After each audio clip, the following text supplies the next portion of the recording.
Fishing Obsessed podcast. We'll be sitting down with a fresh guest each week. Someone who shares the same kayak fishing passion that runs through our veins. We're talking kayak anglers, kayak companies, lure experts. Heck, anyone who's got a story to tell about landing the big ones from a kayak. We're setting our sights on becoming the #1 kayak fishing podcast in the world. You'll get a chuckle, a grin, and hey, maybe even a belly laugh. Because we believe in the power of humor. But above all, we're here to educate and inspire. So, whether you're a seasoned kayak angler or just dipping your toes into this exhilarating world, join us on the Kayak Fishing Obsessed podcast. It's time to reel in adventure, camaraderie, and the joy of the catch. Here's your host, Darren Wendell. Hey, you fishing freaks. Welcome to episode number 122 of the Kayak Fishing Obsessed podcast, your ultimate source for all things kayak fishing. Tonight is going to be a banger. We're talking about the Big Fish Blueprint, Wyatt Hammond, a consistent hammer. We're going to try to figure out why, and we're going to try to figure out how. But before we get there, I want to thank the sponsor of the KFO show, Dark Horse Tackle. If you love the show, want to support it, check out darkhorsetackle.com. And I recently got my box, and they're doing something that I like. They're calling it Perfect Pairings. And so today I opened it up, and it came with this guy, spinner bait with 4 willow leaf blades on it. That looks freaking sweet. So this is going to come from Biz Baits, the custom fall fry spinner bait, 1/2 ounce snow. And then they're going to give you the trailer pairing for it as well. So this is a 3-inch swimming minnow. And so there's a variety of different pairings. Look forward to bringing more of those pairings with you. But head over to darkhorsetackle.com. This comes in their monthly box. Also, special thanks to a new channel member, Josh Myers. Thank you for being a channel member. If you're interested in supporting the channel, I got 3 levels. I got water heifers, hydrilla gorillas, boss hogs, all set up through YouTube. And I would love your support if you get value out of this channel or the podcast. Enough about all of that. Seth is not here tonight. He might just show up. He said, I'm not quite sure if I'm going to be able to make it or not. So we'll see if he pops in or not. But I do have our guest tonight, Wyatt Hammond. Welcome to the show, brother. How you doing? What's going on, man? Thanks for having me. I'm a little jealous. I'd love to have a backdrop just full of trophies falling on each other and checks falling. And I'm sure that's not even all of them. Possibly some checks on the ground. And yeah, possibly. You and Seth. Seth has like a stack of checks that's like 6 inches deep. It's like, I hate you guys and love you guys. Well, I saw Ryan Matowitz's garage, and it was just literally as you could see. And I was like, I gotta do something about that. I love it. Inspiration for sure.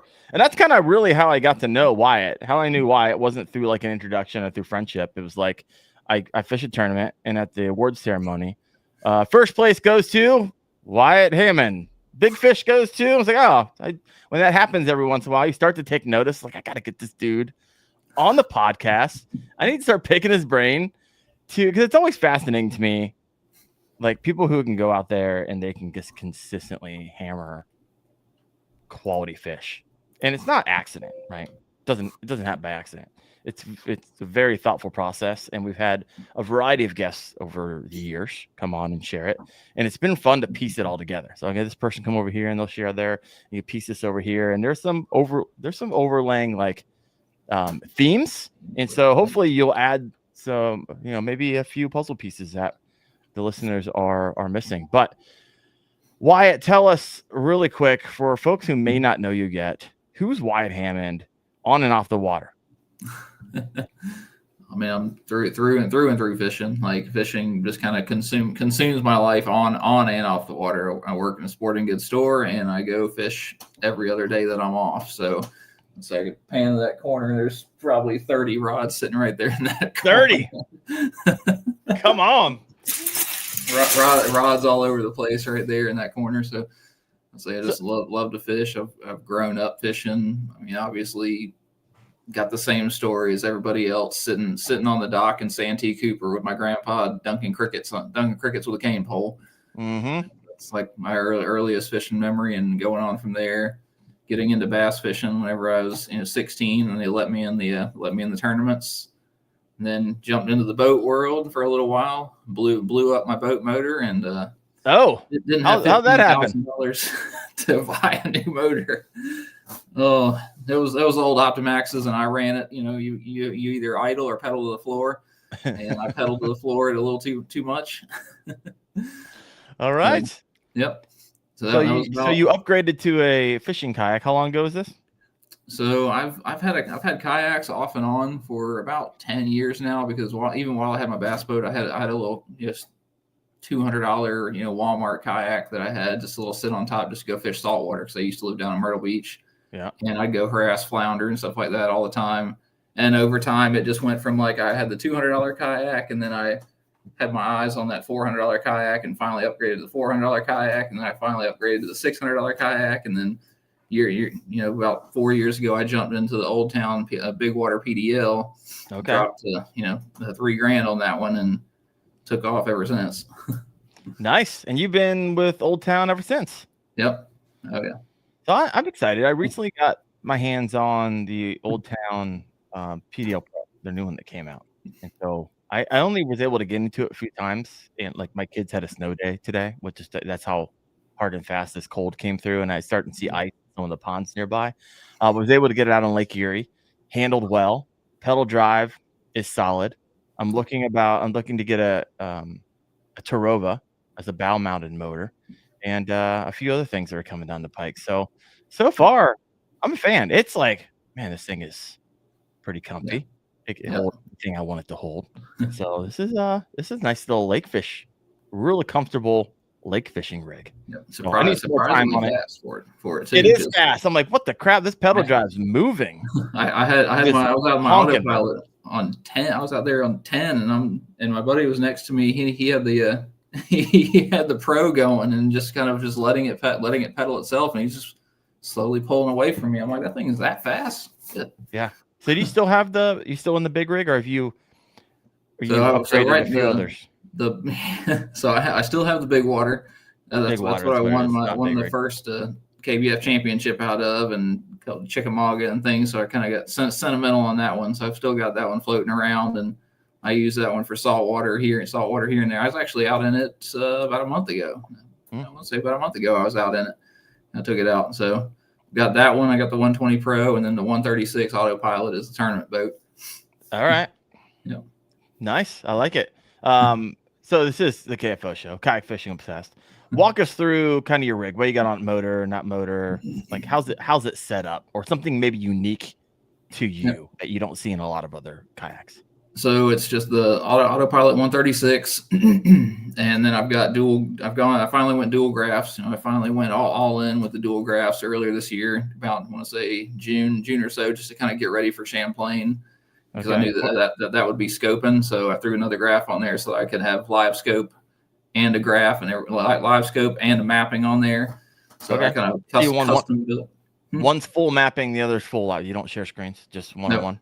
No, I tried sharing screens, and it just crosses my brain. So I've got one for maps, one for live, or I'll have one for maps and one for side scan. I thought it would be cool to have like 10 inches of left side scan and 10 inches right, but it couldn't wrap my brain around it. It stretched everything out too much and just looked weird to me after staring at that screen for 5 years. So Lowrance, Humminbird, or Garmin? Humminbird Solixes. Oh, okay. Ooh. Yep. So yeah, messing around. This guy loves fishing, folks. I mean, I didn't go all out with the Apex. I tried to tone it down a little bit, but I custom built a bridge up there. Just ordered a 36-inch chunk of aluminum off Amazon and made my own bridge. It cost like $35. Don't they like make those? You just wanted to DIY it? Yep. See if I could. So I've got that. I didn't do anything too crazy. I've got a Summit live scope mount off to my left, so I can kind of control live scope with my left hand and cast and everything with my right. And then behind me, I just bring a Yeti Go Box 30. Yep. That's all my tackle. That's everything I've got in there. And then I got a Yeti Go Box 15 for like my batteries and things like that. So I run the GoPro. I've got some spare emergency equipment off the little Yeti Go Box 15, like my ePerb, spare batteries for the remote, for the lights. I've got spare Sharpies and things like that in there. Actually, I turned it into a battery box by drilling holes and everything in it, and putting USB ports and stuff on there. So it's a kind of a wild little Yeti box now. And then So I try and keep it relatively simple with just four rods whenever I go out. Occasionally I'll bring 5, but try and keep it down to just 4, and nothing overly wild. I try and keep it super simple. I got some comments over here. This is where I miss Seth. Seth, where are you at? I need to come over here, and there's a lot of questions and comments. So I'm gonna head over here and we're gonna do it. 10-inch screens, dual 10s. There you go, dual 10s. Yep. There you go. Someone says I'm in a $400 kayak right now. Heck yeah, man. Hey, nothing wrong with that. So many fish. I caught so many flounder out of that $400 kayak. I picked up I found it in the river, in a tributary of the Ohio River, was a Sun Dolphin Aruba 10. It makes a showing once or twice a year when I literally need a throw and go, and by throw and go I mean literally I throw and go in that thing. It's pretty good. Bright when orange. You cut it in half and put it in the back of your boat. Oh yeah, for a bass, it's so small and light I could throw it the back of the Old Town and move it around. Oh my gosh, it's so funny. Bass AF817. I'm a 5-rod guy. Exactly. So that's interesting because a lot of do you like when you go pre-fishing, you still go out with 4 or 5, or do you go out with 8 and then by tournament day you dial down to 1, 2, or 3? Well, 4 or 5 during practice and everything. So I try and keep it hey, I'm going to go out and I'm going to focus on these handful of lures, and then I'm going to focus on it. Kind of constricts my brain down to not getting kind of overly scatterbrained of hey, that looks good over there. Let me grab this rod and go fish it. And then I get over there and it doesn't work. And I'm hey, let's go fish over there. And I can grab another rod. It kind of keeps you on track when I only have a couple. And I've got some multi-part purpose stuff. So my chatterbait rod, I can throw a square bill or something like that on there if I need to. So I've got, I'll bring a couple extra lures throughout the day just to kind of back up stuff. But by tournament day, usually I try and have it narrowed down to, I'm bringing 4, but I'm probably only fishing with 1 or 2. Yeah, I hear you. I don't fish a lot of tournaments, but I found myself doing that at the KBF Nationals, which I got spanked by you and about 20 other people, 23. I finished 24 out of 100. Not incredibly bad, but if you looked at my boat on Friday morning, I think that's when the national tournament was. Yep. I might have had 6 rods, but 5 of them were variations of chatterbaits on different setups, and so had the jackhammer and then the Evo and then the big blade to slow it down a little bit. I was just going. I always usually have some type of major malfunction. I'm okay, this is just, I got to deal with this later. I don't feel like dealing with it now. That's why I bring so many. Still been working on chatterbaits this year. But I finally got I finally pried some info out of Abby and Jody that they have the same thing. They have the Evo and the jackhammer because the Evo comes over wood better and the jackhammer comes through grass better. So depending on where they're casting at, they'll pick one rod. This show could be worth it right there, folks. If you just took that little nugget, because those guys are freaking hammers as well. Had Jody on the show a couple weeks ago on the latest cheater scandal. If you haven't heard that one or listened to that one, head over there. It's not just live on YouTube either. You can go to wherever you iHeartMedia or Spotify or Apple. You can rip through these as well. All right, I'm going to switch gears on you over here. What's on you really briefly mentioned when I'm not working, I'm fishing, and I love it. Right. So literally, you're a guy who's on the water 200 plus days a year. Try to, yeah. I love it. So what's a normal fishing week look like for you right now? And I'm talking hours, prep, scouting. Where do you live? Type of deal, and how far are you traveling? Or right now I'm in central North Carolina, so Fayetteville. I'm a couple hours east of Charlotte, so I'm about 3 hours from Lake Norman. Okay, it depends on how I'm feeling. I mean, I'll drive about 3 hours or so just on the day just to go fishing. I'll go run fish Lake Norman, or I'll go fish Tyco or something 2.5 hours away. I like that hour and a half range, but I mean, if I'm feeling feisty, I'll go to Norman or something. If it gets really, really cold and I feel like I can go out there without being run over by a million ski boats or something like that, go out there, just chase some spots and things like that too.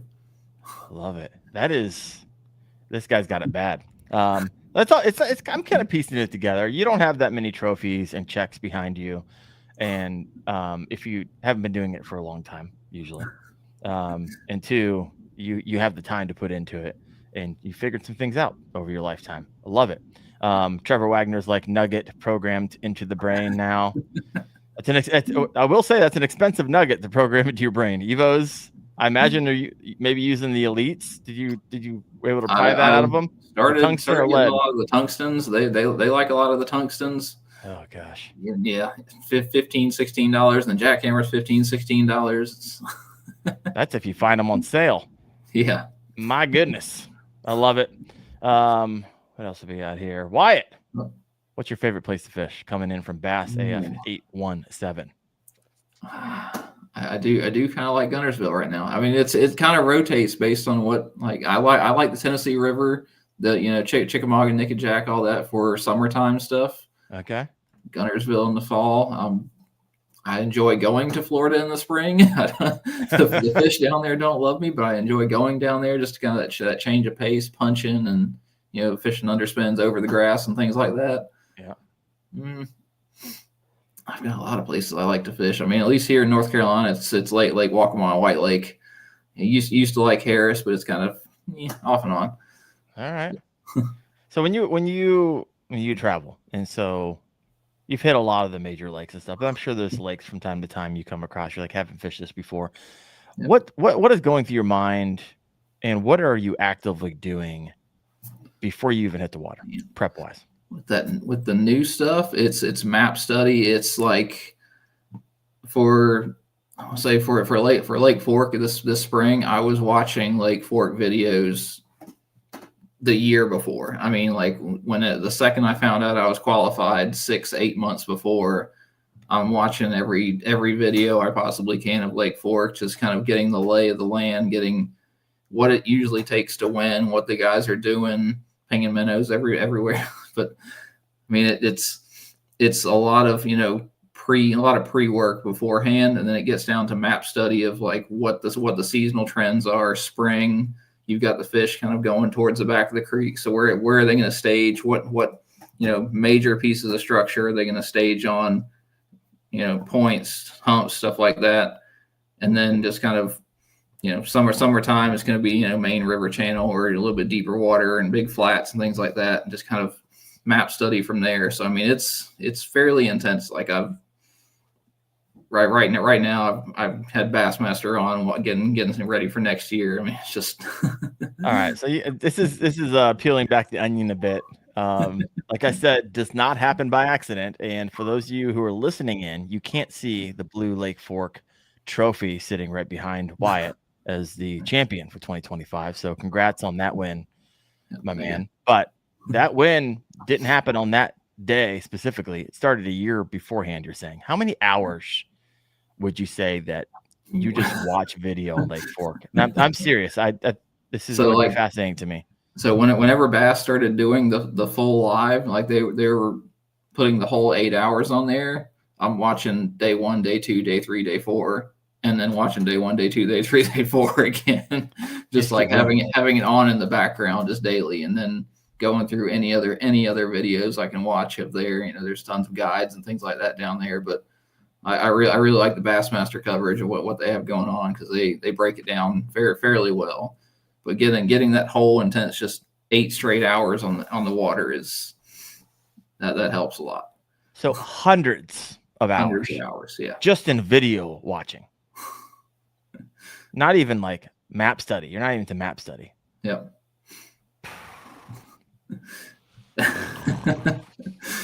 No, I think this is great, because the title of the show is The Big Fish Blueprint: How to Catch Giants on Purpose, Not by Accident. And what I meant by that is, like, you might go out, you might catch a really sick 6-pounder, but can you catch a 6-pounder, a 5-pounder, a 6-pounder, a 5 and a 4? So I think one of the ones is like Murray. So watching Murray, you start to watch all the Murray videos and you start to see the catch logs of what Bass puts up. And I start seeing that, like, hey, all the 4+ pound fish are at the lower end of the lake. Just, year after year after year, you see these giant, like, they start to stack up at the lower end of the lake. And I go, I'm going to concentrate on that part of the lake, whether it's something that I'm really, really good at or something that's not. Like, I need to focus in that section of the lake, because that's where historically everybody is catching them. So if this information is so widely available, do you still have people going to different parts of the lake, or are they looking at the same information that you are, or is it just not compiled yet and you are literally like guerrilla warfaring this information from the deep, dark corners of the internet? It's a lot of getting out of my comfort zone of just like, I might not want to go there. I might want to, go throw a jig on docks all day long. But if that's not the trend, then that's not the trend. I got to kind of force myself to get away from it. But I mean, the information's it's out there. There's so much information out there, but just putting it all together it's a lot of work. Yeah. I mean, it's hours and hours, hundreds of hours of work. Do you have like spreadsheets that you're tracking all this information, or are you just kind of keeping it in your brain and piecing it together? In my brain and it's all scrambled up there. No, it's interesting because we've had other hammers on the show who also have blue trophies behind them, and it's almost the same story time and time again. It's not like, hey, I worked a 5-day week and I didn't do any pre-fishing and I went out there and I got lucky. That doesn't happen. Sorry, it doesn't happen anymore. It's guys like you who respect the crap out of you. You're putting in the work, right? And it's showing. But that is a major theme. And Seth, my co-host, who's going to like kick himself tonight for not being here because he loves tournament fishing. Fished a couple. Do you know Seth? You probably fished against him. Probably. Some of the Bassmasters. Yeah. He was close. He got second. He was close to winning the Bassmaster Trophy champion. Finished twice top 5 in Bassmaster. I was like, oh my gosh, bro, your time is soon. But he does the same thing. He's watching Bassmaster. He's doing all the same things that you say you're doing. And it's probably a lot of the work that most people don't want to do. Yeah. I would imagine. Beyond the watching the videos, beyond the map study, a lot of it is going out to the lake and literally I stare at my graphs. I will ride around and stare at my graphs. I see Justin's in the chat. Oh, ask him in here? Yep, he's in here. How many hours did I just drive around and stare at my graphs on Nick and Jack as opposed to fishing? I mean, it was 6 hours of literally just riding down the river channels and 30 minutes a day during practice of fishing. Okay, so this is fascinating, and I've seen a few people do this. I went out fishing with Chad in Austin, and I'm fishing, Chad's fishing, and I look over at Austin. He's just literally just cruising. It's like, what's he doing? He's just scanning. Just scanning. I was like, all right, cool. Yeah, that's So you'll literally see this is also probably where a lot of other anglers just couldn't do it. One, most anglers don't get to get out in the water as much as you do, so that's one thing. So when they're on the water, they want to be fishing because it increases their chances just catching a fish, not necessarily a big fish. But man, you're going out there cruising for 6. You're burning a day. Yeah. What are you looking for? Especially that Tennessee River. So I mean, a lot of that Tennessee River stuff during the summertime. I know that there's groups of fish out there. I'm gonna scan every single river ledge that I possibly can and find those little tiny nooks and crannies and stuff where their schools will set up. And then like even at Lake Fork, I mean, I saw a bunch of that stuff in the map study and just scanning over every single little piece of it instead of sitting there. I could have pulled up and cast, pull up and cast, but just kind of scanning it, trying to find the best little spots that are on there. It's hours. It's agonizing. Sometimes it's agonizing. Sometimes it's cool to sit there and look at the graphs, especially like I know a couple years ago I was scanning in Florida and I found one of those mega school spots and you can see 10-pounders sitting on the bottom. Just like, really? Wow. Yeah. Justin says burning a day. He spent a work week scanning. So you go out for more than just one day. This is I've heard a lot of people. I've never heard this type of theme where they go out and just scan. That'd be tough for me to do. So what you're creating for yourself so far, what we've got for those of you who are kind of meeting us halfway through the podcast, you were spending hundreds of hours watching videos. You were spending more hours when your map studies. You're just looking at like year over year Google Earth stuff and like. So I've got the what was it called? The One Boat Network from Humminbird. Mm-hmm. And it's got the maps, and of course it's going to block it out on there, but it's got the maps and everything. I can pull up the maps of most of the bodies of water around here, and I can just sit there and I can just stare at maps all day on my phone, scroll around and look at them. Like, let's see. Do you get any work done, or this is all you do all day? Just looking at I maps. tell people I get work done. Just not the work they're paying you for. Exactly. Like, let's see. There you go. There's your Lake Fork spot right there. Okay. Is that relief shading I'm looking at? Yeah, I changed that as well, depending on what I need. So I change the colors on the graph. I'll highlight 5 foot and less, or 12 to 15 foot during post spawn, things like that. Relief shading helps quite a bit. Okay. But yes, doom scrolling maps. Bass AF, doom scrolling maps. I like it. Doom scroll TikTok. I do doom scroll maps. That's is there like a TikTok where it's just maps? And you can just scroll down and people explain. There's $1 million idea. $1 million idea. I'm telling you, that would go. If all you did was interpret maps on fish finders on TikTok, I'm telling you, you wouldn't have to work the job. The rainbow of maps. You just show me a point on a lake, and I'll tell you what lake it's on. Yeah. Then people submit them to you. I'm telling you, you don't have to work wherever you're working. You can go fishing every single day. Freaking love it. All right, so you got hundreds of hours. You have map studies. When you're working, when you're not working, you're looking at maps. What do you look? You're looking for all the places, all the juicy spots they set up. And then in pre-fishing, you're not even fishing. You're just driving around your boat. You're looking for the spots you want to fish. So you're really creating a mental milk run. Yeah. I spend a lot of time, like 3 or 4 casts, run 5 minutes, 3 or 4 casts, run 5-10 minutes, 3 or 4 casts, run. Are you just looking on your scope to see if they're hungry? Is that what essentially you're doing? Just on most of it side scan. I'm still working on scope. Yeah. Oh, so you're just looking at structure stuff. You're just trying to find. Okay. Yep. Yep. Are you hooked up with like a dummy lure? You're just seeing if they're biting, or what are you doing? Are you actually trying to catch something? Yeah, actually trying to catch them. Okay. Yeah, whenever I find a spot, too hard. You're 5 casts and you're gone for an hour. I will say that is one of the things that live scope showed me is because I really worked on my live scope in the spring and everything, trying to get ready for Champlain. Like, this more of the work, but like last fall I started dabbling with it, and then the spring and everything I really started really working with live to get ready for Champlain. That was a few months ago. Mm-hmm. And it showed me how the fish react to stuff. Mm-hmm. That's like the biggest thing that I've seen with that is it shows me, like, I can make a cast with a lure, and even if it's clear water, dirty water, all the fish know that the lure's there, and they're gonna either swim over and eat it, or they're gonna ignore it.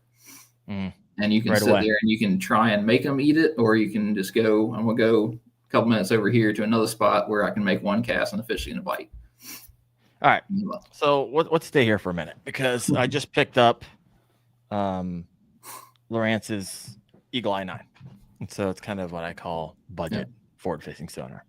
And there's a variety of things it does and a variety of things it doesn't do. But nonetheless, you can see stuff down there. I think that's freaking sweet. You use it, learn it, time on the water. 100%. And so my question for those who are thinking about maybe dipping their toes into the cheaper version of FFS, what is that process like? Because it sounds like you just went through it.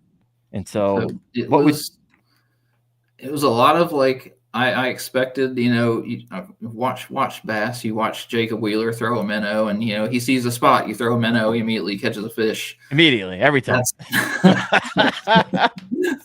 That's not what it, like, I'm sitting there trying to figure out, like, it's a lot of hours of, like, is that shape moving like a bass? Is it swimming like a catfish? Does it look like a crappie? And then if I throw a lure at it, 99% of the time, it's just going to watch it go by and not do anything because they're carp.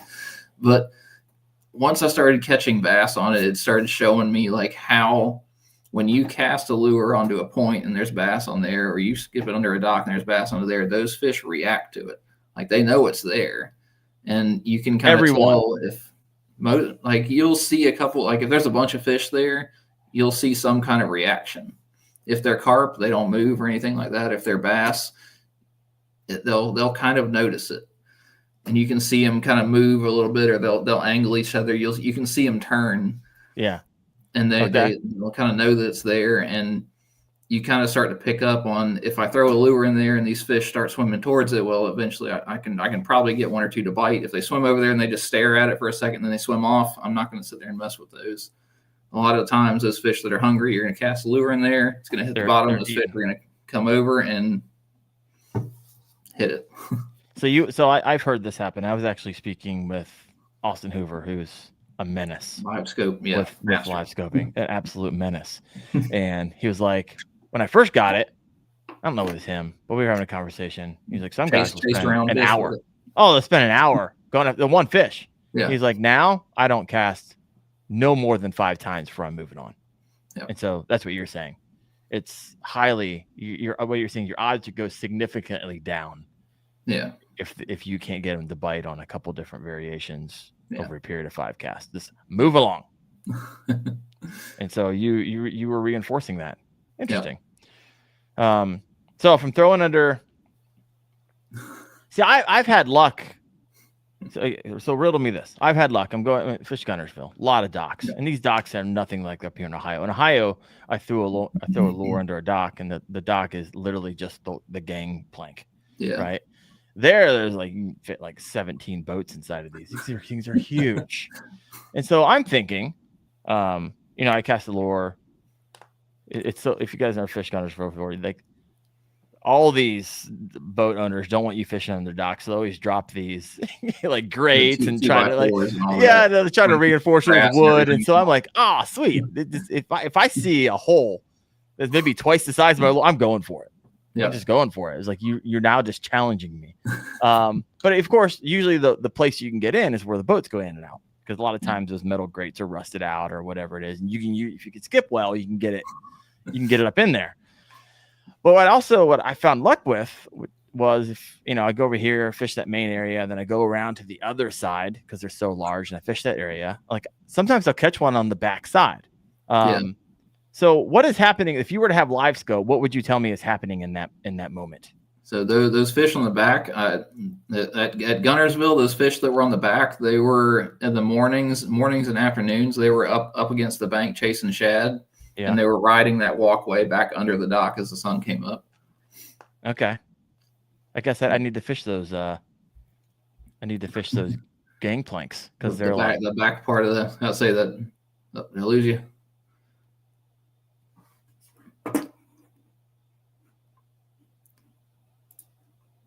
I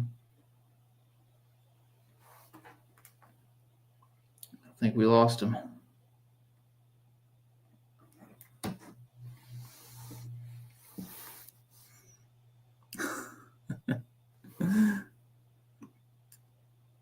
I think we lost him. We can go back through the chat though. So I saw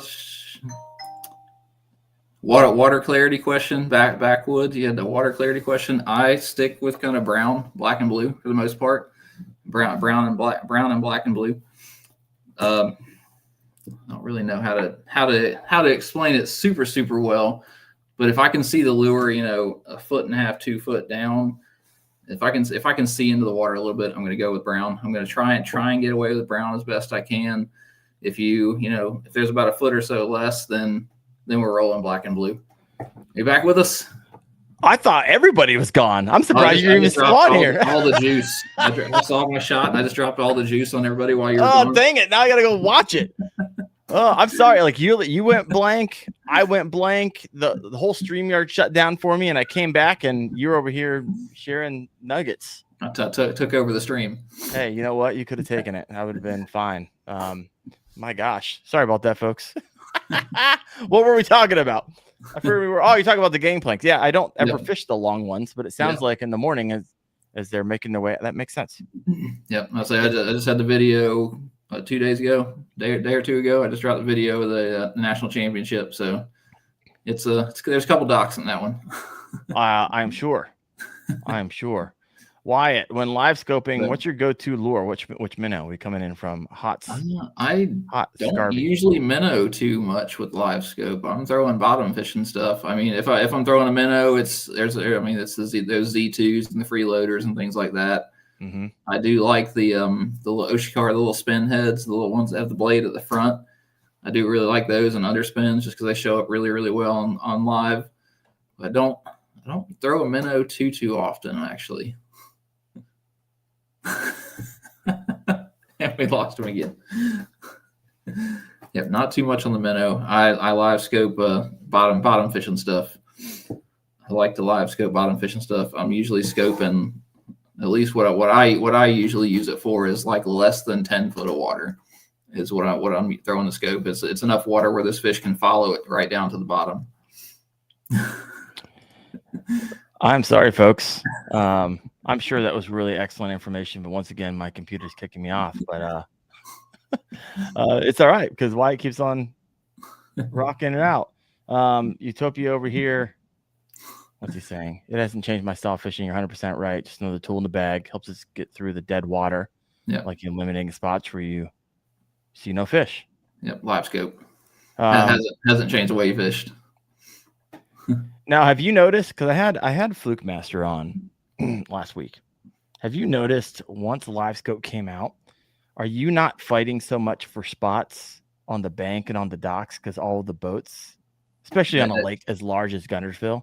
At Guntersville, I didn't have a single boat in front of me most of the days. I could go fish whatever dock I wanted. And I was back in a pocket, fairly popular, accessible by boats. And I maybe saw one boat. And then I was driving over the causeways and I'm looking out to my left and looking out to my right, which I would just imagine they're fishing the channels out in open water. And I think I counted 15 boats staring down at the screen. Yeah. And so Fluke was like, I love it. I got all my spots back. I don't have competitions for all these honey holes in shallow, which most people, more shallow, which a lot of times is where kayak anglers are fishing. And so that's what I had everything turned off. I had everything turned off by that point. I turned my sonar off. I turned everything off. I had the maps on my screen, but I had turned everything else off and was just rolling by that. So have you noticed, and I've heard this from some people, and I always like to ask it for those who run the sonar, especially for the larger fish, do you ever notice when you scan them, they're picking up on those pings? Side like scan, I've been here before, and I know how this ends. Side scan, not really. Not side scan, more live scope. Yeah. I think once you get close to them, within like 30, 40 feet, okay, they start to tell. I mean, but you still have the fish chase it all the way to the boat and eat it right at the boat. So I think it's a mix, but yeah, I'd say 30 or 40 feet away or so. You're saying yes. Yeah, definitely a different chirp. All right, interesting. Yeah, Justin, how far into the docks were you catching? Which I have a feeling this is a softball question just for you to answer him because you guys are teammates, right? He knows how far into the docks you were catching them. But 2 inches under the dock. 2 inches of water. They're just sitting there. I just bouncing it off the side of the dock and just letting it fall. And if you hit the pontoon, even better, just let it fall right there. Yeah. Oh my gosh. I heard a few bangs on some mornings. Like, oh, I wonder where the angler was. I know where they're at now. Oh my gosh. So to answer that question, how deep were you catching them in? How far into the dock? Were you skipping or deep? As far as you can get it up under there. I mean, 100%. 20, 30 feet up under it. Yeah. No, I hear you. I was skipping a Senko under there, and as far as I can get it back in there. And I had one. Can you get them out with the Senko? That's the question. Well, when you run straight braid, you can. I was running fluorocarbon leader, and I lost one. It took me off from the dock. The other one, it went to one dock. I had to finesse him out. He went to the other, the pylon, had to finesse him out. I got him out. He was a 20, which is pretty good. There's only 35, 40 20s caught that weekend through 100 anglers. So not too bad. All right, if you got a question for, I figured the same place you were. Bunches of them. Yeah. Side scan, I like structure. I'm looking for structure. It's hard to see fish on side scan. It's I'm looking for the stuff because I run my side scan at 90 feet, so 90 feet on each side, and you're looking for a fish that's 16 inches long on a screen. This fish is only going to be yay big. So I'm looking for rock piles. I'm looking for a different thing on whatever I'm scanning. All right. If you got another question for Wyatt, go ahead and throw that in the comment section. I'm going to move down. Carolina rigs, can't do it. I can't do it. I can't fish that slow. Let me see here. Here's a couple questions I have for you. What do you think one of the most misunderstood things about big bass behavior is? What like you're sitting around, or maybe you can hear it in the comment section, or you see videos on it, and you're like, I just don't think that's true in most scenarios. They're going to take the best piece of structure every single time, and you like a lot of times you're going to get in there after them. Like you have that gigantic lay down, and people like to fish, around the outside and stuff like that. They're going to be dead center of it. They're going to be inside that. At least out there on Gunnersville, where there's tons of fishing pressure, those bigger fish were dead center of that heavy cover. And so this is interesting, because most anglers, they're like, nope, not doing it. I'm going to lose it. I don't have to hung up all the time. It's not fun to fish, but on those places with that super heavy fishing pressure, those fish they're gonna push back in there. So when you say the best piece of structure, that was one. Yeah, one piece. What are the places that most anglers aren't willing to go? One, a lot of anglers, they can't skip. They don't know how to skip. I found out, which is really interesting. So skipping docks, they're also throwing to the outside pylons where everybody else and their mom is I was going around to the backs of a lot of the docks. Yeah, all the boats. They just run the fronts. Yeah, skipping up under from the back, and I was catching a lot of good fish doing that.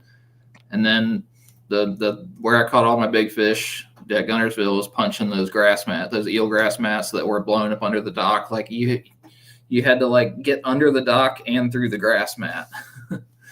Okay, and it wasn't. How deep are you looking? Like 4 or 5 feet? Yeah. Okay, so you had to if that. essentially skip it as hard as you could, and then drop it into where. Was the eelgrass still growing under there, or was it like a dead spot because the eelgrass was growing up to the edges of the docks, and then underneath was cleaned out.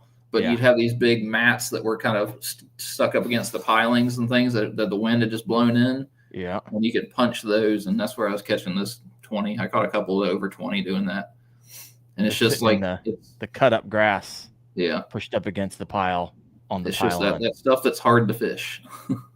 Yeah, and that's why most people fish next to it, beside it, or skip it altogether. Yeah. Now this is I think this is going to be an excellent. If you're out there and you fish Gunnersville or anywhere really that has docks, this is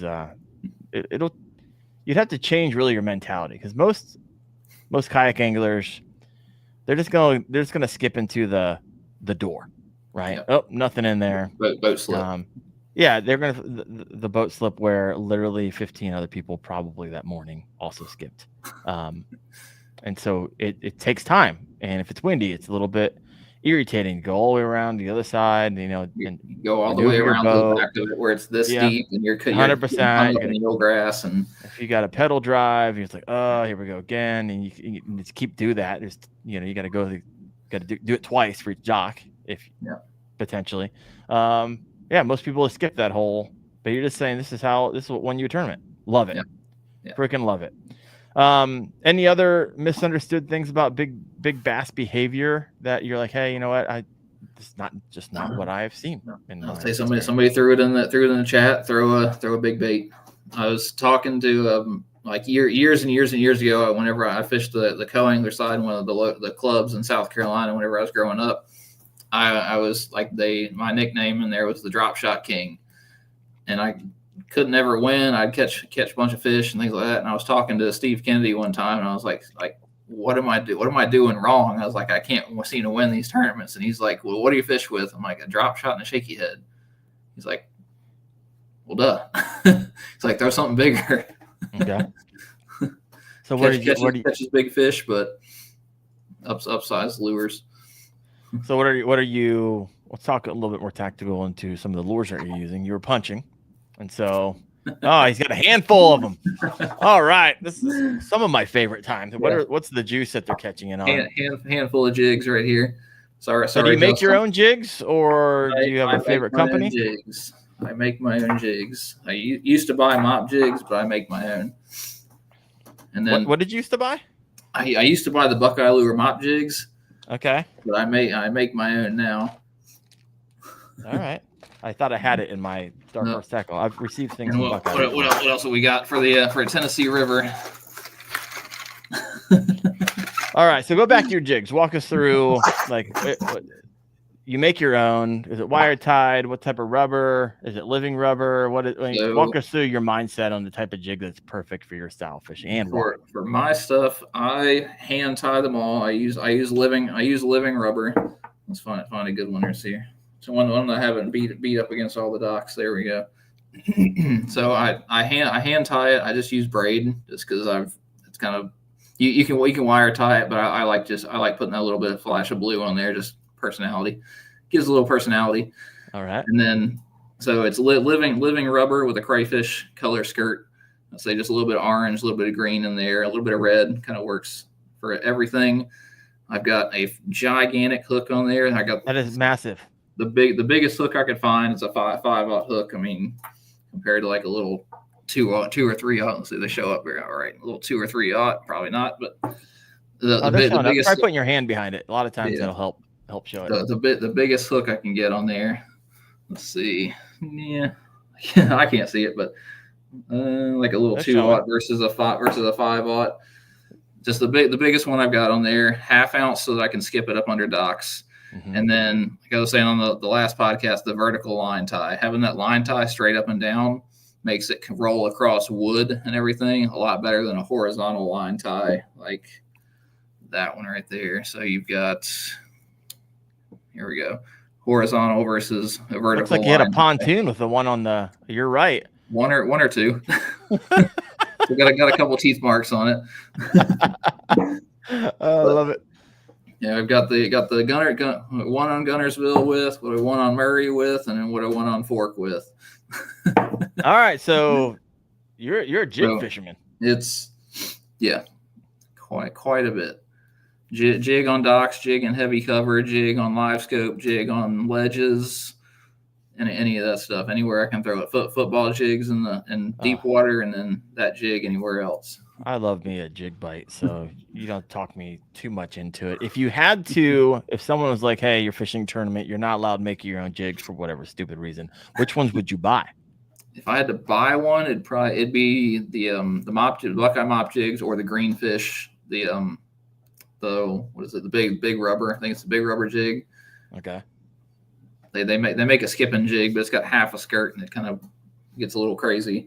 Interesting. But I like this living rubber with the skirt on the inside, because whenever it hits the bottom, that skirt will sit there and it'll just kind of bracket the bait, and the bait sitting in the dead center of that, because it'll perfectly sit just like that and hide. It looks like a big old meal. Yeah, it'll hide the hook, it'll hide the weed guard. It makes it look a little bit bigger. It makes it look a little bit more aggressive. Now, Gian last week, 2 weeks ago, actually, he's like, he uses living rubber as well. And so it's interesting. Yeah. Maybe another tip in there, some themes that we're seeing. Squirrel fishing guy. Good tip on vertical and horizontal. Yeah. Horizontal is good for rock. I found it works pretty well through rock, but it gets hung up on every stick that you throw it up against. And skipping under docks, that vertical one will make it just roll across everything. You can throw this into brush piles all day long and not get hung up on it. Nice. And then that's super. Like I like a really, really light weed guard. I want to be able to kind of reel into them. I like it. Yep. Nothing crazy, because I'm fit. I kind of fish that through. I'm not like reeling it or anything like that. That super light weed guard just lets it kind of. I can feel it coming across everything. I can just feel it roll over everything. So. Yeah, if you can finesse your jig a little bit, you don't have to worry about getting it caught up. Yep. All right. I like it. Squirrel said, "There's been an issue." Thank you. I like it. What's your setup for your jigs? What's your rod reel line? So, when are you changing? What's going on there in your mind? So rod is the Loomis, the NRX 894. It's a heavy action. Homie's not messing around, folks. Told you he loves fishing. I was like my whole how I process this in my head, how I say this is worth it. Justify is the word you're looking for. Yeah. I don't get to fish as much as I want to fish. So whenever I go out there, I don't want to have to worry about my rod not being sensitive enough. I don't want to have to worry about it not being the right action. I don't want to have to worry about my reel. I don't want to have to worry about my line breaking. I don't want to have to worry about any of the stuff. I want to go out there. The few days that I get to fish, I need all of my equipment to work 100%. The few 100 days I get to fish a year, I need it to work every single time. That is the best justification I think I've ever heard in the world. In fact, I need John all Molnar, that stuff to work. No, I love it. John Molnar break off a fish. I'm gonna be mad because that was my one or two or 100 days that I get to fish. Yeah. It's so good. John Molnar said, Wyatt, ever think about selling your own signature jig? Because I got a credit card my wife doesn't know about. Hey, there you go. There you go. You can take your 200 days a year and make it 365 days a year. John, you show me how to catch fish out there on Sandy River, and I'll come up there and trade you. There you go. Trade jigs for information. So the NRX 894, it's a fast, not an extra fast, heavy action rod. Extra fast is nice, but for a lot of that, where you might be setting the hook kind of hard close to you, I want it to fold a little bit more, so just a little bit more give on there. Because extra fast is nice. It might whip the jig a little bit faster. It might be a pinch more sensitive, but I need, whenever I set the hook and that fish is 10, 15 feet away, I want the rod to actually fold over pretty well. And then reel is just a Shimano Metanium 8.3. You aren't messing around. Oh, gosh. I didn't go. Those are the most expensive combos I've heard of in a while. My gosh. And then the 20-pound Sunline Sniper for the not surprising. Under docks it was 20. Every other time I throw 16 on my jigs. If I can get away with 16, I'm gonna throw 16 on a jig. Oh, woo. Michael Bradley, bougie. Hey, he doesn't want one of those 200 days to be his. I don't want to waste any of those days.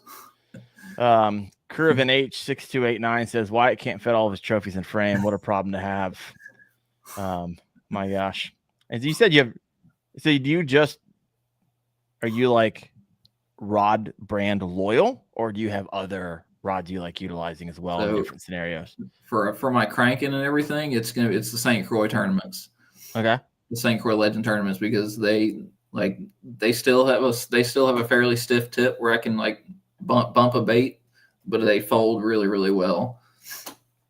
So Shimano wants to work with me on making a good cranking rod. They can come on, Shimano, listen up. I'm sure they're just over here in live right now, just listening in, just looking for someone to sponsor, because I'm sure they don't have enough inquiries every second of every day. You never know. Yeah, never know. Yeah. Are you real loyal, brand loyal, or no? It's Shimano for the reels. All right.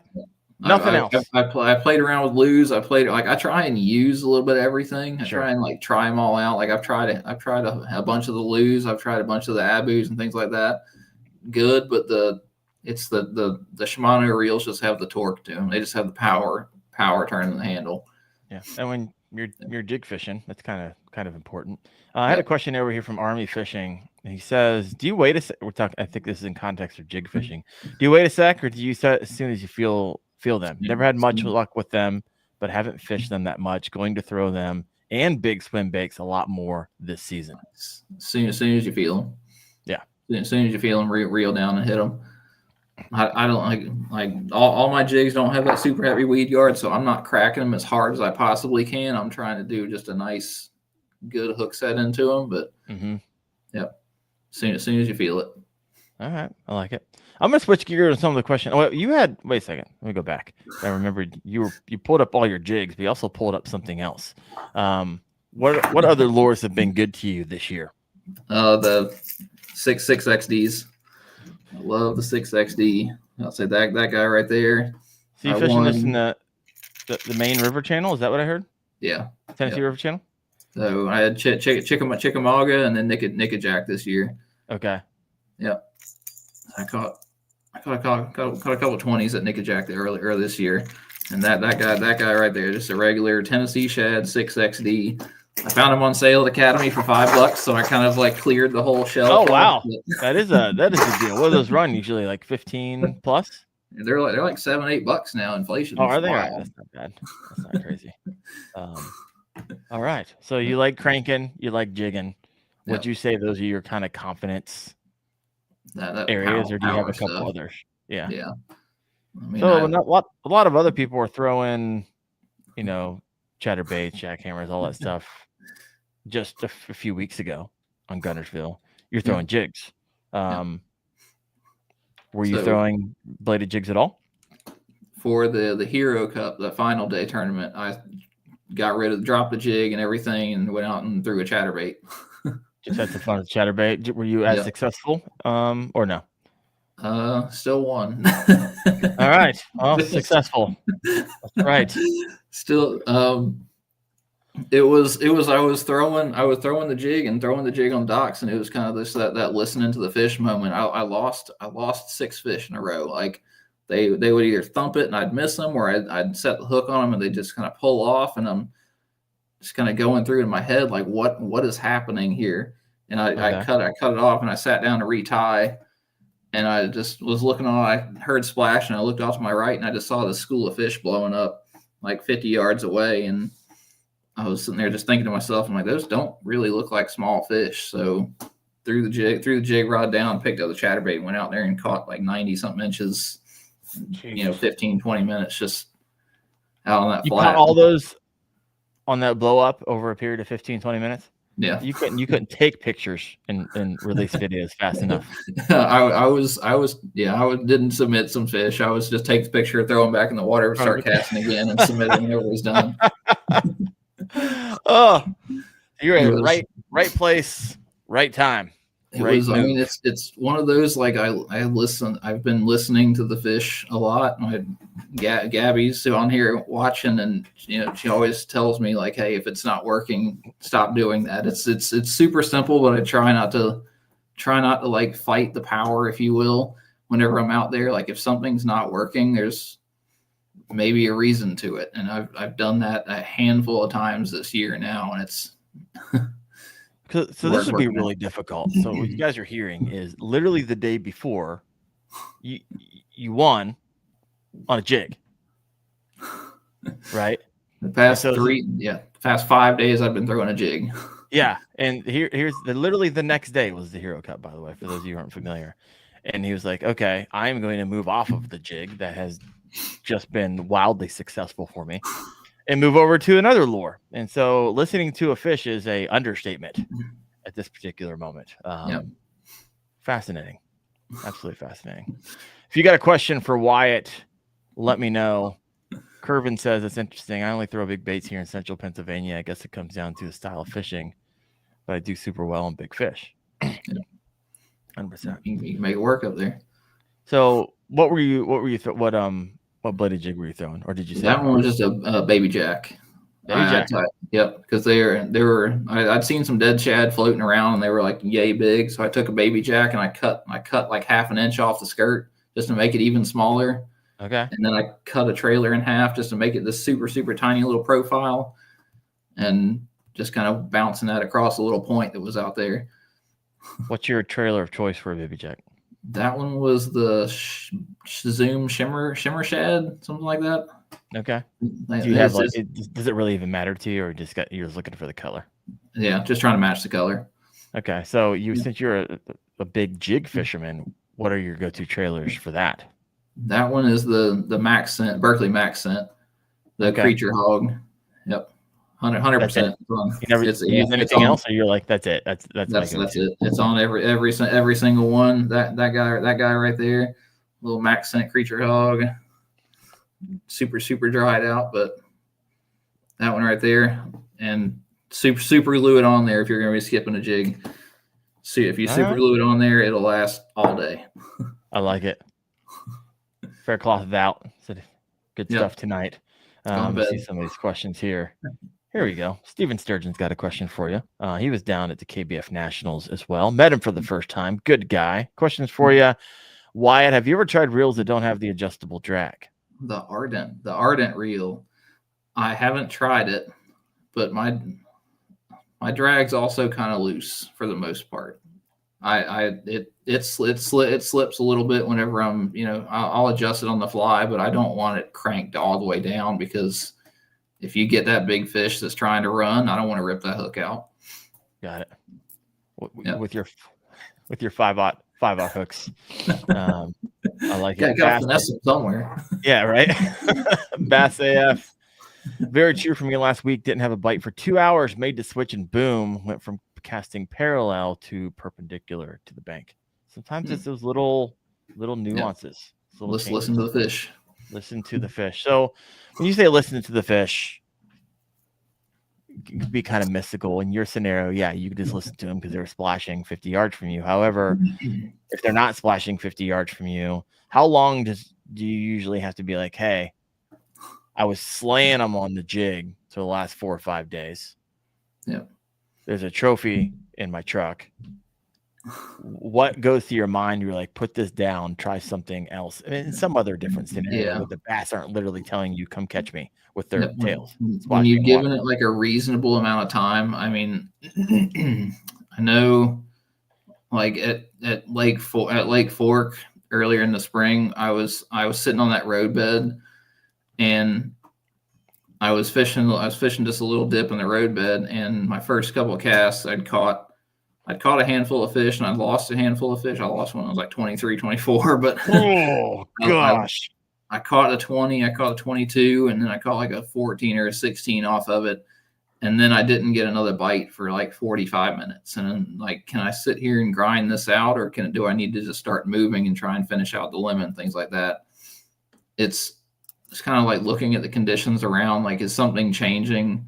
Is something changing around me that I'm missing that the fish are reacting to? So that at Lake Fork, the sun was coming up, and those fish were moving off of that point to kind of go suspend. And after about 30 minutes or so, after I caught my last fish of just not catching anything, I changed up and started moving. Okay. So 30 minutes. Is that usually you're like, hey, wait a second. Been 30 minutes. Like I need to change something, because if I pull up somewhere and I make a cast and I catch a fish, and I make 2 or 3 more casts and catch a fish, and I make 2 or 3 more casts, catch a fish, and then I don't catch a fish after 10, 15, 20 casts, and I like something in my head starts going, we need to start going somewhere else, or something needs to change, like a reasonable amount of time. I'm looking for, 5 fish a day that are solid keeper fish. So I've got an 8-hour day. So every hour and a half, I need to be catching a fish at the very least. If I don't catch a fish in an hour and a half, then it's something drastically needs to change. But kind of time it off the last time that I caught a fish. I'm telling you, this is one of the juiciest podcasts I've had when it comes to tournament angling. No, this is good. There's some things that you're saying that I haven't, and maybe it's just how you're packaging it, like as a whole. But it's a lot more comprehensive, I believe, that most people think. Like, you eat, sleep, drink bass fishing, and I freaking love it, because I warned you at the start. We're all freaks. We're all freaks.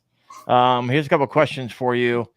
Let me see here. Curvin, got a question for you. Wyatt, do you throw jigs in the winter as well? How cold of the water would you not throw a jig, or downsize it, or would you downsize it? So because I'm going to throw in a question there.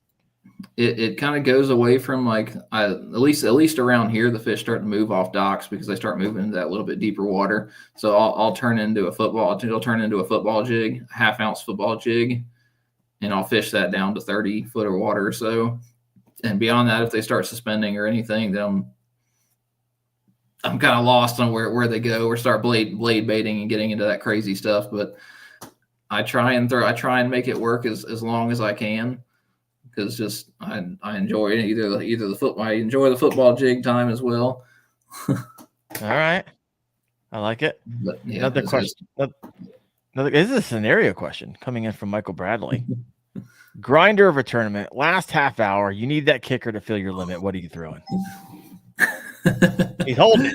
That guy right there. You're heading to the docks. I mean, it was also in the. I kind of go based off what I think I'm going to need for that day, what I think I'm going to need for that tournament is, and what I'm kind of geared towards. So I know on Gunnersville, I was looking for that 100 inches, like right in Gunnersville fall, you're looking for 100 inches. If I catch a fish under 18 inches, it doesn't count. It doesn't, at least in practice, whenever I'm going out there, it doesn't count. I'm fishing for those 18, 19, 20-inch fish. Yep. So that just kind of helps narrow the thing. And whatever I caught those fish, those 18+ inch fish, or if I go somewhere where a 16-inch fish is average, if I'm catching 16, 17-inch fish, that's kind of what I'm going to target and stick with. So whatever I'm catching those, those tournament grade fish on. 18 plus. You're not even counting the 17.75s. Yeah, because my very first day of practice out there on Gunnersville, I went and I threw a chatterbait a little bit. I caught some 14, 15s, chucked them back, and I went up to a dock and I fished the front of the dock, didn't catch anything, and I went all the way to the back, and I was probably 10 feet away from the dock, and I skipped the jig under there and caught a 17 3/4. Skipped the jig back up under there again, caught an 18 3/4. Skipped it up under there again and caught an 18.5. Just three casts under the same dock. And I was like, well, those 18s are what I'm looking. Those 18 3/4 are kind of what I'm looking for. So now, when you say the back of the dock, you talking the gangplank, or are you talking literally the back of the last, like the back quarter or so, the back third? Got it. Yep. Got it. I like it. Kayak Jack, Marty in here. What knot do you use to attach your jig to the line? Palomar. I'm there with you. Bass AF said, I have trouble finding that kicker bass during tournaments. I can quickly catch my limit, but tend to bog down quite a bit. Guess I need to make a change sooner or move to a different area. I like it. That depends on, like, if you're sitting there throwing a shaky head and you catch your limit and you keep catching 14, 15, things like that, change to a bigger lure, throw it through that same area. Like if you're around this place, you can catch those bigger fish out of those schools. But like if you're down in Florida or somewhere and you're catching 14, you need to change a little. Like you're close, but you need to change a little bit. So do you notice when you're scoping, do you scope under docks? Do you like okay. Are you very, very much so? Love scoping shallow water. Yep. And doing that perspective mode, or I believe it's called scout mode, or whichever company calls it. Like I couldn't do it at Gunnersville, but if there's 6 to 7 foot, like 3 to 6 or 7 foot under those docks, I will scope them. Absolutely. Okay. What do you, when you first started scoping under docks, from what you knew to what you learned, what was the biggest takeaway? You're like, whoa, didn't expect that. Of watching the fish come to the lure. That was it. Yeah. Like you can throw the jig up under there, and the fish that are 10 feet away or something will come over to it. Like you don't have to sit there and pitch every single pole. I used to like fish every single gap underneath the docks, but now I just shoot it up under there, and you can, if you're scoping, you can see the fish start moving towards it. So will you throw again? What scenario will you throw again? If they don't eat it, like if they swim all the way over to it and they just don't eat it, I'm probably not even going to cast in there again. Really? Yeah. Is there any scenario where you would throw a dock at different angles outside of it being just a massive dock? Yeah, if it's massive, I'll go around the back, but other than that, really, you just throw it once and go. Yeah, with live, you can see under the whole thing, and like you can pick out like, hey, there's a fish sitting next to that third pole back, and you can throw it that third pole and drop it on their head, or you can throw it up under the dock and you can see the fish kind of they'll just kind of appear under there and start coming towards it. Fascinating, folks. If you got a question for Wyatt, throw that in. We got pushing around 60 live at one point. It's pretty awesome. If you haven't hit that like button, please go ahead and hit that. We'll get a little extra yardage of this video on YouTube's after it's all said and done. Steven Sturgeon's got a question for you. So does the typical early morning topwater bite even figure into your tournament strategy? Yeah. I try for it. I try whenever I can. I think the second day of the second qualifying day, I caught an 18 on a buzzbait. Okay. So, I try and make it work, but if I'm throwing it for 20, 30 minutes and I don't get a bite or anything on it, or I'm not getting that nice bubble trail behind the buzzbait. Okay. Yeah. Put it down. I need the fish to react to something. Are there any like green flag conditions that like it's going to tell you, hey, this is going to be a big When you're getting bass? when you throw the buzz Like bait and it's leaving that bubble trail the whole cast behind the buzz bait. what's coming together to do that, and why? I don't know. It's just Something about it. Feels right. Yeah. feels. I did ask you what it feels like, so this is good. Have you ever? I asked Fluke this a couple weeks ago, and I'm like kind of geeking out on it. To what degree do you even look at like feeding windows? Does that even play for you at all? I've talked to Gene and Mike because I've talked to the tournament directors who are the guys who are judging fish, and I'm like, do you notice like is there certain times where everybody on the lake just starts catching fish? And they tell me like, yeah, there's definitely windows where you'll start to see a bunch of fish get popped into the leaderboard, but I don't really pay attention to them for the most part. Interesting. But when I was talking to Gene, he was like, okay, it's like everyone's fit. It's not like you're going to stop fishing and start fishing at this time. It's that you're going to circle back to your A spots potentially during that time. I don't know. So, all right. It depends. I didn't hit any of my spots twice. I mean, I hit them each day. Like I made one loop through everything and kind of one pass through everything that time. So your milk run was literally 8 hours long then. Yeah. It was probably, I think it was an 8 to 10 mile stretch. All right. So this is fascinating because this is, I can't believe we didn't even talk about this. How many days did you scan? This past tournament, I didn't scan. You didn't scan? No. Once like I fished.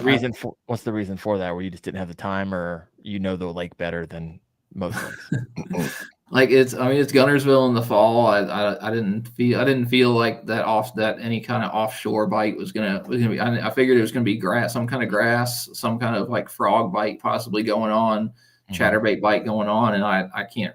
I found a couple little cuts and things like that in the grass on a chatterbait, but I wasn't catching those 18-inch plus fish on it.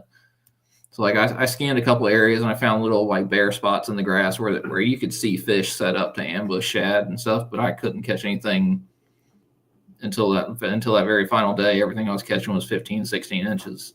So did you map study your milk run then? Like in your head? I studied it for docks. I looked for the largest stretch of docks that I could find on the whole lake. And literally you just spent you never fished the same place twice and you just went.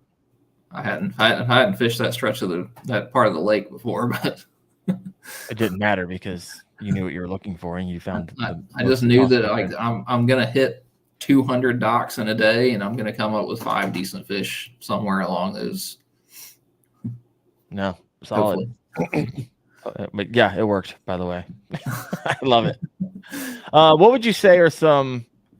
I don't know. We kind of talked about it a little bit, but let me know if this sparks something in your mind. What are like some of the top 3 big bass locations a lot of anglers will consistently overlook that you've been like points, like point, just big giant flat points. Like they're out there. Give us an idea of a giant flat point. You talking 100 yards, 200 yards? Yeah, I mean just that quick access to deep water. They have to have quick access to deep water. You want a ton of bait fish around, and I mean just somewhere where those fish can go from their winter location to their spawning place in the shortest amount of distance, the shortest distance where they can go from deep water to shallow water. Got it. So you're looking for, when you're looking at your map study, you're looking for big flats, and you're looking for, hey, where's the path to deepest water in the shortest amount of time. Yeah. And mapping it out. You just pick the points, pick the humps, pick the stuff that's along that route, and that's what I'm going to scan. So outside of Gunnersville, moving apart from that, what's your process for identifying those A quality versus C quality water? So it's map study, scanning, and then fishing it. Because I mean, I'm gonna pick out. I'm gonna go out there and I'm gonna go say, check the 5 foot depth range, check the 10 foot depth range, check the 15 foot depth range, and wherever I start getting bit, that's where I'll put my little depth highlight on, and I can, just kind of map out the same areas. All right. I'm reading some of the comments over here. I like it. Wyatt tells fish when they're feeding windows. You've turned into Chuck Wyatt over here. Everyone's like, Wyatt tells fish when their feeding windows are. Bass start biting when he starts hitting the water. Actually, I literally had someone write, you were the sledgehammer, not just a hammer, the sledgehammer of kayak bass fishing. That's next level for people commenting today. I love it. We'll start laying this plane here in a little bit. We're an hour and 16. That went fast. So let's talk a little bit about the mentally in tournaments, right?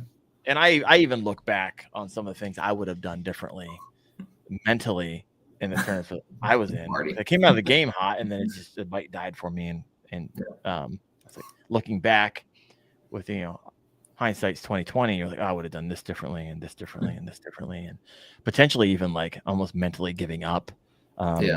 So I have a couple days. I have times like that, and like I said, Gabby, she kind of keeps me focused, because when skipping a jig and I hit the dock and I reel it in, I skip it again, I hit the dock again, and I skip it again, I hit the dock again, and like that third or fourth time, I'm just like, what am I doing with my life here? Like, what's happening? And I just kind of got to pause for a second. Do you ever find yourself, what are some of the things that you looked back on tournaments, maybe that you haven't won or got close to winning? Those are the worst. This is what I would have done differently. And what are the themes that in your own style fishing? Kind of like going too fast, going past stuff. So, I mean, I've had, what did I have? Brain fart on it. Was it Dale Hollow earlier this year? Okay. I was for the Bassmaster. I was catching fish off beds that I could kind of barely see, and they were 16, 16 inches or so. And I got super focused on catching all those bed fish and didn't notice that I was going over the larger fish, because I was sight fishing in 4 or 5 foot of water for those 15, 16 inches. Yeah.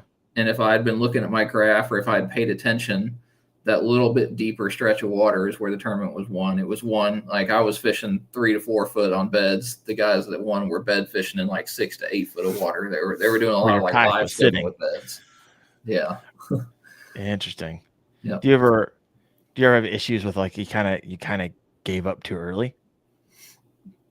Yeah, I had a Kissimmee earlier this year where I found that Florida fishery, where if you find the 15 inchers, you find those 14, 15 inchers, the males, the females are like that next step out in the deeper water, they're coming in, and I got sucked into those 15 inchers and just what am I doing here?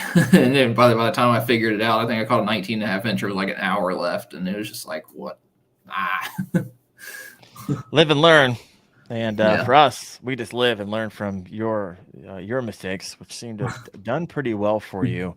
And so, man, I appreciate having you on. This has been fun. I got to get your teammate. Now, you fish with Faircloth, right? Justin for the TKS, yeah. That's your TKS. If you guys look up behind him, for those listening in, you can't see this. Championship on Lake Murray? That was Lake Murray. So we won Lake Murray, and we won Nickajack this year. Which also make you are you the team of the year or no? No, that was Abby and Jody. I bet you came in second. Close. Abby and Jody, and then Russ and Paris, and then we were third. Got it. All right. Top 3. You guys are just hammering out there. I love it. Let me see if I have any more comments from. Oh, here we go. Johnny Bennett. Do you do most of your fishing standing or sitting? Back and forth. I was standing a good bit I think I was standing the whole time at Gunnersville. But if I'm fishing offshore or anything like that, I'll be sitting down. But back and forth. That's part of the reason I've got the crossbar for the graphs all the way up front, so that I can stand, and I can stand up front, look down, and still see my graphs, because I used to have the graph behind right next to the seat. Mm-hmm. And I think that was part of the Dale Hollow thing, is I couldn't see my graph, but I was standing up sight fishing, and I was if I had been sitting down, I'd seen those fish on the graph that I was going over. No, I like it. Yep. So, Wyatt, you love fishing. I had a question for you. This is a question for me. You love it so much. You're 200 days on the water, more if you could. You got this thing called a job in your way. But I feel like you're good enough, and if you cranked on content, you could do this full time. Yeah. Right. I'm listening to you speak. You're knowledgeable. You got more trophies than most of us will get in a lifetime. What's in your way? I guess I've got a tune that research and the lake research and the map study and everything on the content creation, because you post a ton, and there's work. People don't understand there is work put into that. I mean, the hours I put in watching and doing map study, you probably do just the same with your content, posting everything. Tell me how many hours do you have? Because I saw you posted the update today for the show that we're having tonight, and I had to scroll past 3 or 4 things that you posted after. Since then, yeah, I'm at 3 shorts a day. Yeah, a post a day, and that's hours and hours of work that you got going on. Yeah, it's a system. I've got it down to a repeatable system. Yep, I got to work on getting that system. Yeah, you gotta figure out your system, and it's a monster that you keep feeding, but it's time, and but if you're like me, when you're doing the map study, you're watching the bass fishing, and you're spending all this time what we called work. It's not actually work. You freaking love it. You're like, I want more of it. That's what I am with content, and fishing and content creation around fishing. I love it, right? Yeah. And so I love the psychology. It's like a big giant social experiment. It's like how people interact and engage, and it's just really fascinating to me. And Wendell's a content sledgehammer. All right, I'll take it. I will take it. Bass said you'd have to record and edit on the water. Yeah, it's like you almost got to pick your poison. What is it that you want to do? Because it's I'm not saying you're taking time out of your fishing day yeah. And so do you want to be a really great tournament angler? Well, maybe you can't be a content creator and do this at the same time. Maybe there's not enough margin, or maybe there is. I don't know. But I don't know. I just feel like after talking to you, like you could do this. I think you can make a run at it, even if it was like a side project. And I know that you're doing it. So I guess this gets into my last question tonight. Yeah. Where can people follow you? Where can they learn more? Where can they connect? But don't get me wrong. You have the social channels. It's not that you're not putting any work into it. So, so where can we find you at? I've got Wham Fishing Instagram, Wham Fishing YouTube. Where I'll say I just posted the national championship the whole day. I think I missed 2 fish on there, but I got the whole day. I've got some tips and stuff in there on the YouTube channel, and then I'm going to be posting on Instagram as well. Both those you can follow me. I do have the Facebook, but it got hacked and I've lost access to that. But oh no way! What happened? It started there. There were a couple other accounts that popped up, and it disconnected my phone number from it, and it was just a mess to get back into it. But Instagram, YouTube, I've got those 2 going. So we're almost 1,000 subscribers. Oh, are you close to monetizing? I think little getting there. Getting close. Well, hopefully you get a few more followers today. And trust me, if you want to learn and upgrade your fishing, head over there. Actually, I'm not even sure if I'm subscribed, so you're going to get at least one more subscriber here in a minute. But love a fellow content creator, love a fellow angler. Hey, here I'm not. Usually, I'll go to someone's like page and do a lot of research before the show, but I had so many questions on my own. It's like we probably didn't get through 25 questions that I had for you, so I guess we're just gonna have to have it on again. We'll be back next week for part 2. There we go. See, Steven Sturgeon said he's subscribing after the show. Appreciate it, guys. 2. You got 2 more. I love it. Well, Wyatt, thank you so much. And next week I got New Canoe. I got the owners of New Canoe on, and we're going to be talking, of course, fishing kayaks. And if you don't know a whole lot about that company, I will see you next Tuesday night, 8:30 p.m. Eastern on the Kayak Fishing Obsessed podcast. Wyatt, thank you so much. Thank you for having me. Yep, I'll see you. All right, y'all.